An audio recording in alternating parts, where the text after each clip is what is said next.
Bom, e hoje a Assembleia Legislativa do Espírito Santo decidiu soltar o deputado Capitão Assunção. Ele havia sido preso na última quarta-feira por determinação do ministro do Supremo, Alexandre de Moraes. O parlamentar foi detido por supostamente atentar contra o Estado de Direito e fazer declarações consideradas violentas nas redes sociais. 24 deputados capixabas votaram a favor da soltura e apenas 4 foram contrários. O posicionamento da Assembleia Legislativa será oficializado em resolução e encaminhado ao Supremo Tribunal Federal. Piotr, vamos ver então se Alexandre de Moraes vai cumprir com a determinação da Assembleia Legislativa aí do Espírito Santo. E o caso da prisão desse parlamentar é mais grave ainda. A Procuradoria-Geral da República já tinha se manifestado contra a prisão dele. Ele está preso porque publicou, fez postagens no TikTok, ou seja, numa rede social, que o ministro Alexandre de Moraes considerou problemáticas. Bom, mas parlamentares têm imunidade por direito de voto, está na Constituição.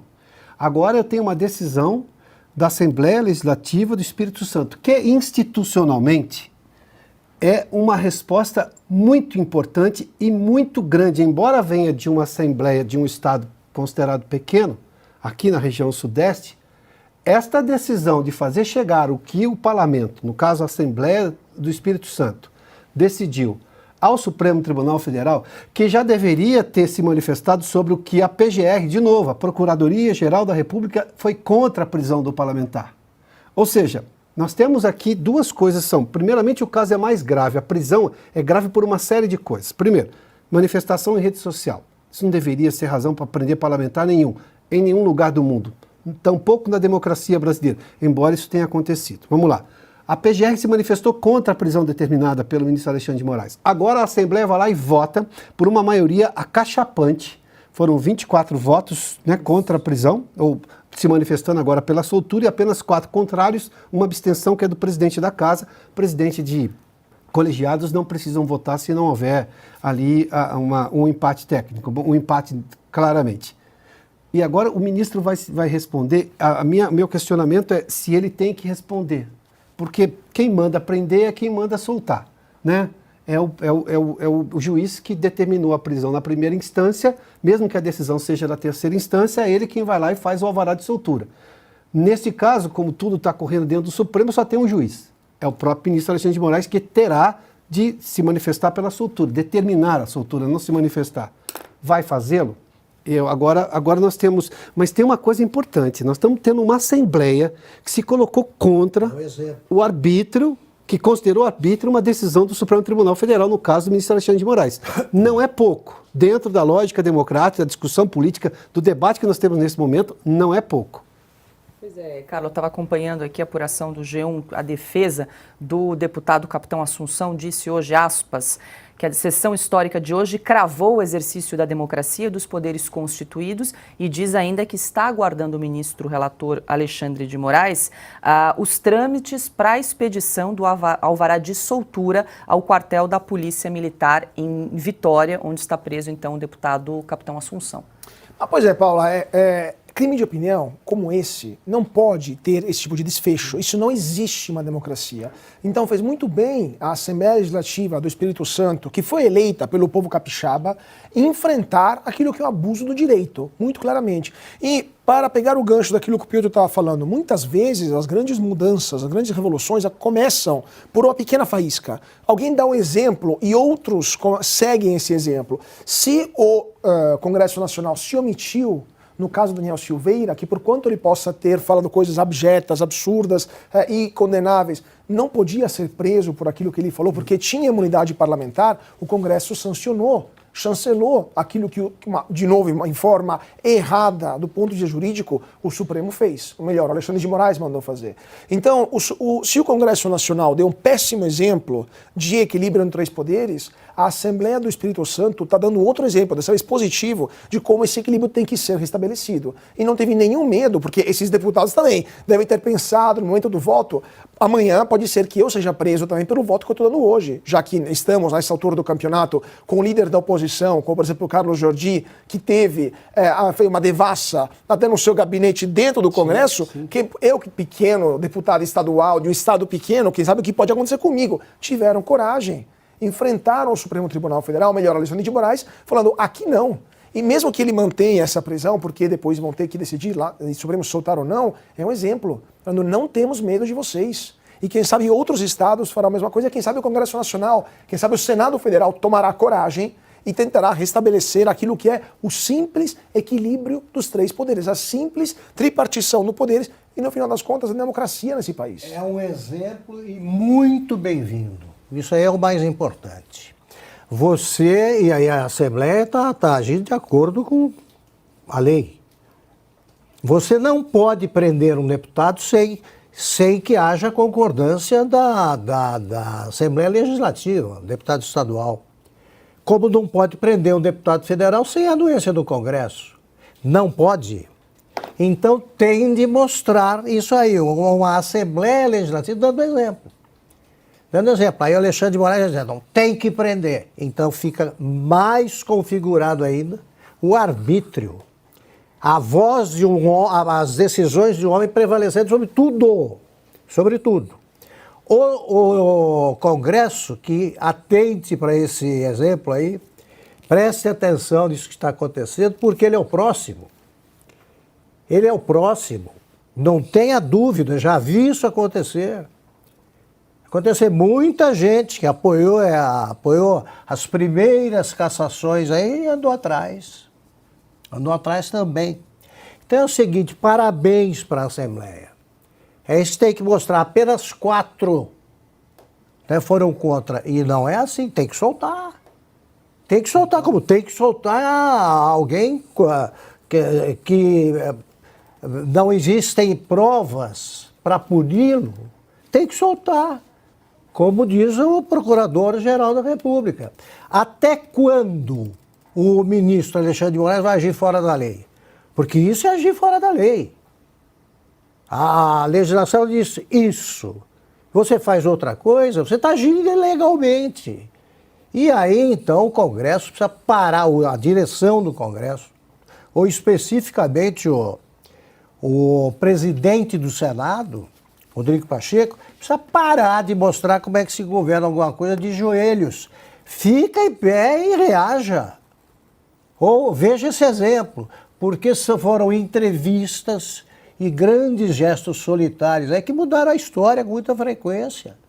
Aqui essa é a hora da reação, porque o Alexandre de Moraes está agindo individualmente. Já não é mais aquela coisa, todo o Supremo concorda. Cara, tá bom, vamos ver, põe lá no plenário. Quero ver o plenário aprovando com transmissão da TV Justiça. Vamos ver até onde vai a valentia. Porque até agora sentia a temperatura da água e ia em frente. É isso que está fazendo. Mas isso tem um fim. E o fim pode ter começado numa Assembleia Legislativa. Paulo, só para complementar uma coisa, eu estava dando uma olhada aqui. O capitão Assunção é do PL do Espírito Santo. O PL hoje está na oposição na Assembleia Legislativa do Espírito Santo. Ou seja, mesmo ele estando na oposição, a maioria achou um absurdo ele ser preso dessa forma. É uma revolução institucional, isso é muito bem-vindo. Ou seja, mesmo ele sendo contra o atual, ele foi, a maioria absoluta, 24 contra 4, foram para pedir a sua libertação. Então é uma revolução. 2 casos recentes. A gente tem que ver, as pessoas às vezes ficam desesperadas, quando que as coisas vão mudar. Tudo bem, a gente só tem a democracia a nosso favor. Mas Augusto citou isso ontem ou antes de ontem novamente. Ontem, né? Hoje é terça-feira. Quarta, então foi ontem. Nós tivemos uma resposta na semana passada da Carmen Lúcia e do Barroso, presidente, em relação ao voto do Alexandre, que ficou transtornado com o que se chama de decisão de colegiado. Claro, são 11 ministros, são 11 votos, a maioria vence. Funciona assim na democracia, é a coisa mais básica do mundo. Mas eu discordo. Aí ele disse, não, nós aqui se referindo aos 7 vencedores da tese de que vai haver uma mudança agora nas sobras eleitorais. Nós aqui, ele diz assim, nós aqui dissemos que eles não foram eleitos. Aí o Barroso respondeu, não, foram eleitos pela regra vigente da época.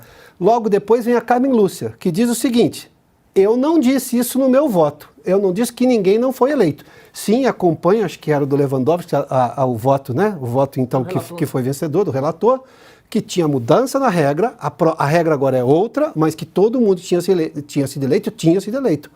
Nós vimos uma reação no Supremo que é absolutamente incomum dos últimos 2, 3 anos. Essa divergência pública. Ele queria que a lei retroagisse em prejuízo do réu. Que maravilha. 7 deputados que e perderiam agora o mandato. uma Assembleia fazendo um ato gigantesco de defesa da democracia e da institucionalidade. Não é pouca coisa. Deixa eu só ouvir a Ana para a gente fechar essa questão e na sequência a gente vai comentar sobre o julgamento a respeito do porte de drogas para uso pessoal, que foi inclusive interrompido com pedido de vista do ministro Dias Toffoli.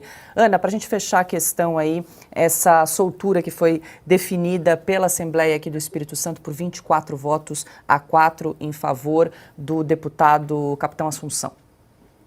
Eu ia trazer exatamente o ponto que o Caute disse. O PL hoje é um partido de oposição ali na Assembleia, e mesmo assim a Assembleia votou pela preservação das leis. Alguns podem falar desobediência civil.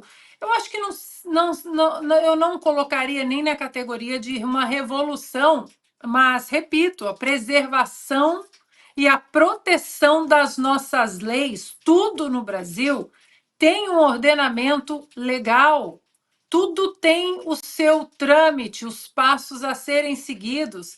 E esse atropelamento que nós temos testemunhado, principalmente pelo Alexandre de Moraes, precisa ter um freio. E se o freio não vem do Rodrigo Pacheco, que se esconde atrás de uma covardia histórica, isso vai ficar marcado para sempre na carreira política dele, está aí uma Assembleia Legislativa mostrando e prestando contas aos eleitores. Isso é o mais importante, prestando contas àqueles que colocaram os legisladores ali. Vocês estão ali também para proteger a nossa Constituição. Então, é para aplaudir de pé, né? A Assembleia Legislativa aí dando um banho de decência, de honestidade, de justiça e um exemplo para um Congresso que, diante de tudo que nós estamos vendo no Brasil, tem os 2 líderes, infelizmente, acovardados e ajoelhados ao sistema. Augusto, quero só trazer aqui um comentário da nossa audiência, que a Melissa de Ávila escreveu aqui no chat. Augusto, endereçado a você, o que mudou foi o povo na rua. Os políticos estão pensando nas eleições. Se não tivesse aquela multidão na Paulista, eles estariam quietinhos. Você acha que essa mobilização aí, do último dia 25, teve esse peso? Acho que está perfeito isso aí, porque não é por acaso que agora os gaúchos lançaram aquela campanha, né? Os gaúchos de oposição ao governo federal. Nenhum prefeito do PT. Nenhum prefeito do PT. Eles estão... o Lula não quis nacionalizar a eleição, então eles estão querendo agora mostrar que o presidente da República e o PT e o seu consórcio, etc., não elegem ninguém. Eu acredito que o PT em algum lugar acabe elegendo. Mas os estados, se essa medida for tomada em outros estados, é um sinal de que os políticos continuam com o faro eleitoral mais aguçado, voltaram a ter, porque parecia ter subido, e sabe que o povo manda. Se você se virar aquela multidão, foi uma amostra do que pensa o Brasil. Não é um reduto eleitoral que se manifestou, não, foi o país. Foi o país. Quem tiver sensibilidade para isso, segue o exemplo. Está certo a nossa espectadora. Posso só colocar Claro, uma coisa Ana. rapidinho? Porque esse comentário foi brilhante e esse quebra-cabeça que vocês colocaram aí igualmente, porque aqui na Califórnia, eu sempre menciono esse exemplo do xerife Villanueva, que durante a pandemia, depois de um ano do estado completamente fechado, crianças, adolescentes sem escolas, estabelecimentos fechando as portas, as pessoas numa depressão grave. O xerife Villanueva, ele foi contra a ordem executiva do governador Gavin Newsom, de que era tranca absolutamente tudo, enquanto ele tinha os filhos numa escola particular que não estava fechada e vivia em restaurantes caríssimos, né, pela Califórnia, foi fotografado, foi pego, né? E quando o xerife Villanueva enfrentou essa ordem inconstitucional, e foi isso que ele disse, porque na ordem do governador tinha também para multar e até prender as pessoas que ousassem abrir seus estabelecimentos comerciais, o xerife Villanueva uma hora chegou e disse: não, chega, isso é uma ordem inconstitucional, eu não vou cumprir essa ordem, acima do senhor ainda está a Constituição dos Estados Unidos. E por que essa história é tão eloquente e importante, a gente pode trazer agora para o Brasil, para esse exemplo da Assembleia Legislativa? Porque depois dessa ação do xerife Villanueva, foi um efeito cascata, Paula. As pessoas simplesmente perderam o medo, como nós mostramos no 25 de fevereiro na Paulista, e foi um efeito cascato que um dos estados mais democratas dos Estados Unidos se revoltou contra um governador democrata exatamente porque ele ia contra as leis e a Constituição. Então, essa ligação do nosso espectador foi brilhante. É isso mesmo, acabou o medo. Nós temos que proteger a nossa Constituição.